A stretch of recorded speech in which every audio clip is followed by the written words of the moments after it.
You're listening to The Supreme Show with who? Me, Supreme, aka Big G, the brother with the platinum voice that'll put you to sleep. So listen, like, and subscribe. And oh, don't forget to drop a comment. Peace. Peace, everybody. What's up? This your boy Kareem Supreme. I hope everybody is making it through this tough time of COVID-19. A lot of people coming down with this crap. I hope everybody is self-quarantining, self-isolating, and keeping their distance, staying away from large crowds, and all that good stuff. Wash your hands. Get some hand sanitizer if you can find some. If you can't, rubbing alcohol will do, and it'll last longer. But anyway, so on and so forth. Today, March 26th, marks the 25th anniversary of the godfather of gangster rap's death. For all y'all that don't know who that is, that's Eric Eazy-E Wright. He died on this day in 1995, 25 years ago. Man, it don't even seem that long. I remember I was in junior high school, got up to go to school the next morning, and it was about 7 o'clock in the morning, and my best friend Kyer told me, your favorite rapper died. And I'm like, Rakim? Because Rakim was my favorite rapper. He was like, nah, Eazy-E. I was like, what? He was like, yeah, Eazy-E died. I was like, wait a minute. Eazy-E from N.W.A? He was like, yeah. And I'll never forget, right after that, it's like he said it in slow motion. He was like, Eazy-E died of AIDS. I was like, wait a minute. Wasn't no smartphones out back then. Everything was just hearsay, word of mouth. And I said, wait, Eazy-E died of AIDS? And he was like, yeah, he was 31 years old. I was like, damn. Because I thought Eazy-E was younger than that. Because on the song Easy Does It that came out in 88, Eazy-E said something about he was only 15. And he was born in 73. So by this time in 95, I thought Eazy-E was probably 22, 23 at the most. I didn't know he was 31 or 32 at the time. So it was mind-boggling. I couldn't believe it. Eazy-E died of AIDS, and then when I got to school, everybody was talking about it. Got home, it was all on the news and stuff like that. But it just didn't sit well with me because, in 91, Magic Johnson got diagnosed with it. And, it was 95 at this time, and Magic Johnson was still living. He was still playing ball.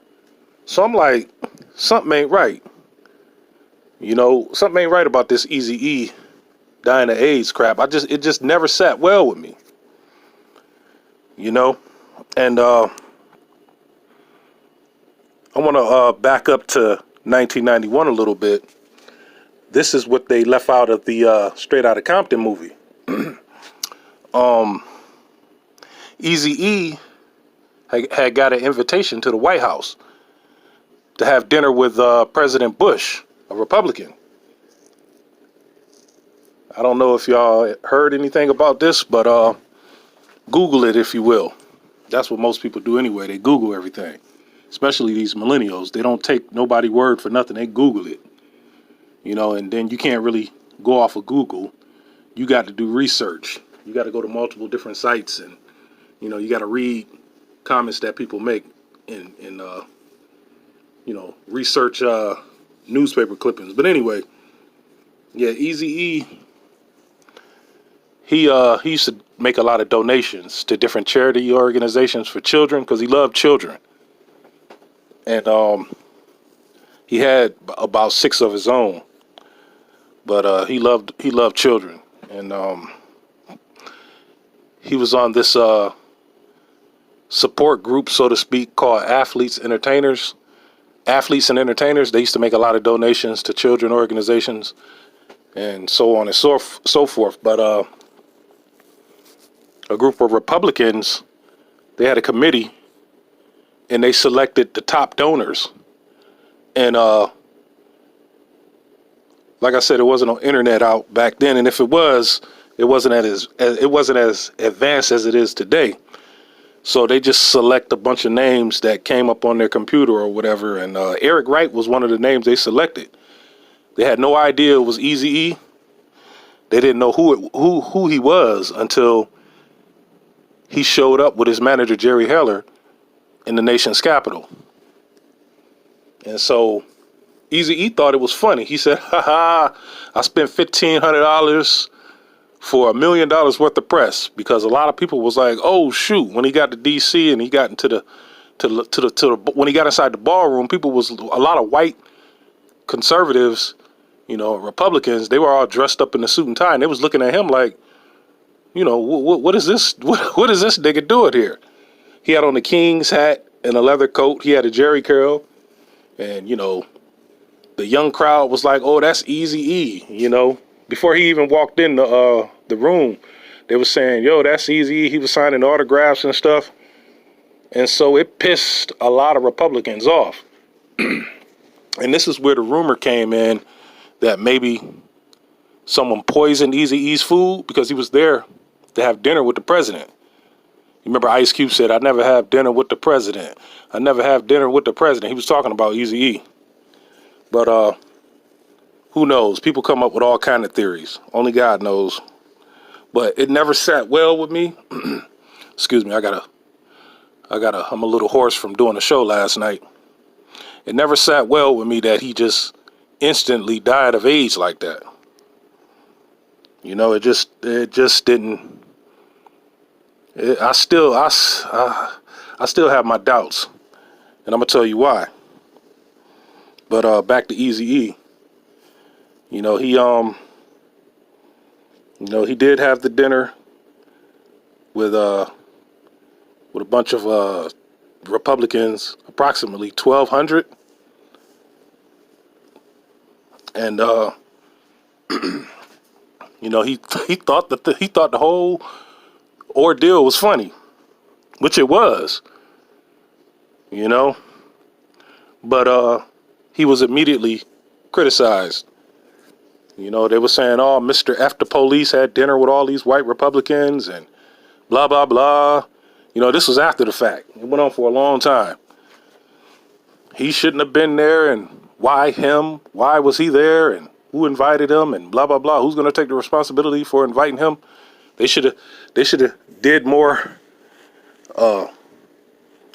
checking. They should have researched Eric Wright a little bit more, but that was then, and they was talking about what they should have did and all kind of stuff. But from that point on, it seemed like they couldn't leave Eazy-E alone. It wasn't easy to leave him alone. He was like a target for the press. And that's when the suspicion came in with me. Like, did they do something to him during that luncheon or after the luncheon that led up to his demise, or what? Because, N.W.A had a song called "Fuck the Police." And Eazy-E was the executive producer. He was the executive producer of Ruthless Records. He was the head of Ruthless. Jerry Heller was just his manager. Because remember, he fired Jerry Heller after a while. But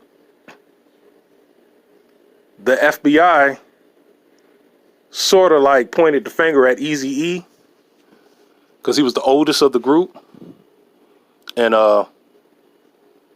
he was the executive. So he was a target. Now, Ice Cube had left in '89. Dre left in '91. Yella stayed. Ren ended up leaving, but still, after '91, I felt like Eazy-E was a target. He was being heavily criticized. And I don't know if they did anything to him, but you know, the FBI and all these secret organizations, they have a pattern of doing this to black people. There's a paper trail of them harming black people. You know, and that song, Fuck the Police, they said Eazy-E came up with the concept. Jerry Heller even said it. He said Eazy-E conceptualized and Ice Cube lyricized and Dre musicalized everything. So, you know, the fingers, I felt like the fingers was being pointed at Eazy-E. Because, you know, he put up the money for the Straight Outta Compton album. And then the press kept saying, oh, this former drug dealer came to have dinner with the president, Bush. You know, it shouldn't have went down. And, you know, it rubbed a lot of white folks the wrong way. I don't mean to say it like that, but that's what happened. Now, in 1995, February of 95, they said Eazy-E was, you know, he had pneumonia. And then at the end of February, they said he had HIV. And then at the end of March 26, 95, they said he had AIDS and he died or something like that. That just was too quick for me. Bone Thugs and Harmony said the same thing. If you look up interviews with the members of Bone Thugs and Harmony, you know, they said the same thing. And one of Eazy-E's right-hand man, the Mexican rapper, I forgot his, I think it's Kid Frost or whatever his name is. He said Eazy-E was injected with something. You know, people close to him had doubts just like I did. You know, but I thought I was the only one that felt this way for years until YouTube came out, and I started to see like interviews with people close to Eazy-E and what they had to say. I'm like, damn, I wasn't the only one. You know, it was sad. It was mind-boggling, and what made it even worse, not even 6 months after Eazy-E died of AIDS, Sugar Shaft from X-Clan died the same way. Sugar Shaft from X-Clan, he was the man, he was the head of X-Clan. He was the DJ, producer. You know, he came up with a lot of the ideas. He was just like Eazy-E. He was just like how Eazy-E was in N.W.A. But he was more of a DJ. He didn't rap. You know, he was more of a DJ producer. His name was Sugar Shaft. And he died the same exact way Eazy-E died. Same way. Same way. And X-Clan was a revolutionary rap group, just like N.W.A. And X-Clan had a song called Fuck the Police. X-Clan had a song called Fuck the Police. It's called FTP. Fuck the Police. When you see people hashtagging FTP on social media, that means fuck the police. X-Clan came up with that. X-Clan came up with that. I mean, they didn't come up with the hashtag. They just came up with the initials, FTP. But y'all know where I'm going with this, right? Yes, Sugar Shaft died, I believe it was September of 1995. And I'm like, whoa. Hold on a minute. Let me clear my throat. Hold on a minute. I'm like, nah. I'm like, nah, not again. First Eazy-E, now Sugar Shaft. Come on now, is this biochemical warfare or what? Come on, man. And the song by X-Clan, FTP, that pissed a lot of Republicans, conservatives, or whatever you want to call them. It pissed them off too. First, they had to deal with N.W.A. Now with X-Clan, and plus X-Clan, they had a bunch of revolutionary songs. You know, In the Way of the Scales, the song about outrage, A Day of Outrage, Funkin' Lesson. They was going in on white supremacy. I see a cave boy trying to act black. Give a gas face and you're bound to get smacked. You know? So that left me wondering what's really going on. Now I'm a teenager at this time. You know? And it just didn't sit well with me. To this day it don't. Nobody can explain how these two individuals got AIDS and how they died so fast, but you look at the history behind their music and you could say, oh, okay, all right, I see why. You know, people was looking at me funny when I was telling them about this in 95, 96. But now you could do your research and see what led up to that. You know, it's been 25 years for Eazy-E and Sugar Shaft. Sugar Shaft will be in September. His 25-year death anniversary will be in September. And I might do a video on him. But it's just sad to even reminisce about this. But it's better out than in. You know, I've been holding this in for a long time. You know, I'm glad that I got the opportunity to talk about it. And I hope y'all will listen and chime in and give me your thoughts if you agree or if you disagree. Maybe we can agree to disagree or whatever. You know, I'm always open for discussions. And I'm just here to make you think about this this conspiracy. I wouldn't even call it conspiracy. You know, some people would, but I'm just here to make you think. That's how white supremacy act, man. That's how they get down. They don't kill you right away. They'll get you a couple years later. You know, rest in peace to both of these brothers, man. These revolutionary brothers.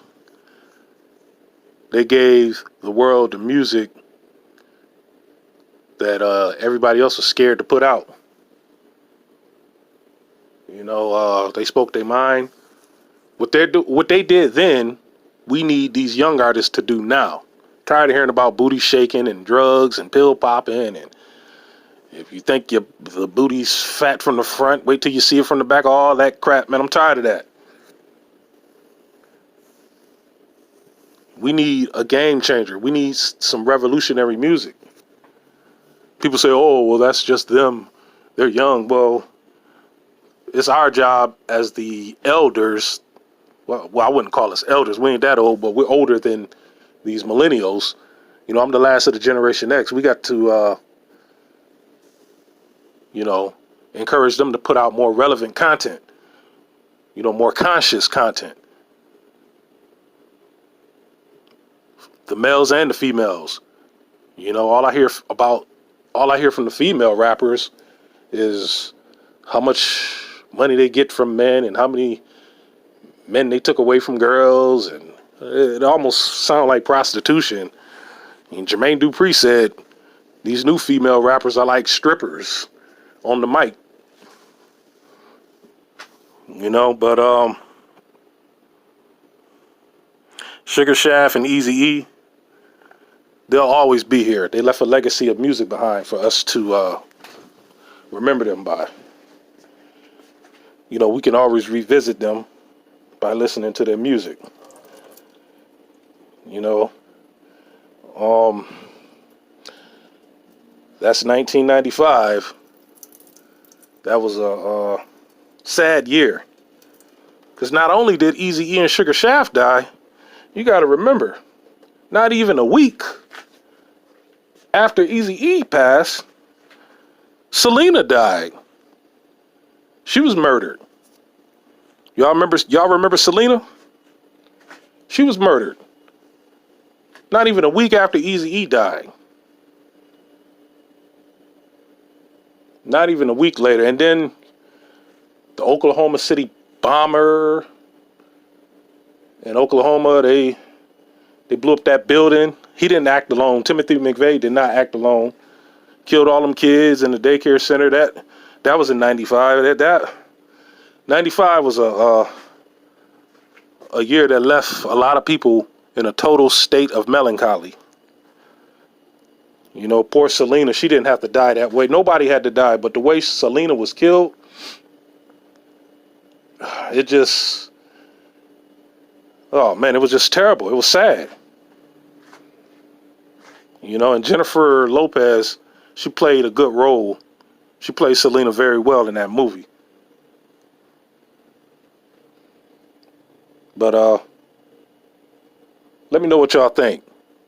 This Kareem Supreme TV. Peace.